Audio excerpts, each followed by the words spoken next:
Hi! அதாவது நேற்று கிறிஸ்மஸ்னால leave விட்டுருந்தாங்க இல்லையா?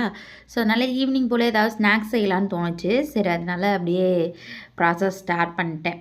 எண்ணெய் விட்டு இஞ்சி பூண்டு பேஸ்ட் போட்டு தாளித்து விட்டு அப்படியே வெங்காயம் நீட்டு வாக்கில் கட் பண்ணி போட்டு அதையும் வதக்கி விட்டு அதோட கொஞ்சோண்டு கொத்தமல்லி கருவேப்பிலை போட்டுட்டு அதோட வந்து சிக்கன் மசாலா தூள், கரம் மசாலா, காரத்துக்கு ஏற்ப மிளகாய்த்தூள், தேவைக்கேற்ப உப்பு சேர்த்து நல்லா வதக்கி விட்டு பச்சை வாசம் போனோடனே வேக வச்ச உருளைக்கிழங்கு வந்து இந்த மாதிரி மசிச்சு சேர்த்துக்கோங்க. அவ்வளோதான் மசாலா தயார். நீங்கள் வந்து சிக்கன் மசாலா, மிளகாய்த்தூள், கரம் மசாலாலாம் சேர்க்குறதுக்கு பதிலாக வெறும் மஞ்சத்தூள், பச்சை மிளகாய் மட்டும் சேர்த்து செஞ்சிங்கன்னா அந்த மசாலாவும் சூப்பராக இருக்கும். அதை ஃபைனலாக இந்த மாதிரி பால்ஸாக பிடிச்சி வச்சுக்கோங்க. அப்புறம் ஒரு 1/4 கேஜி கடலை மாவில் காரத்துக்கு ஏற்ப மிளகாய்த்தூள் சேர்த்துட்டு தேவைக்கேற்ப உப்பு, ஒரு 1/4 டீஸ்பூன் வந்து பார்த்துட்டிங்கன்னா பெருங்காயம், 2 பிஞ்ச் அளவுக்கு வந்து சோடா மாவு சேர்த்துக்கோங்க. அது வந்து ஆப்ஷனல் தான். ஃபுட் கலர் எதுவுமே நான் ஆட் பண்ணல.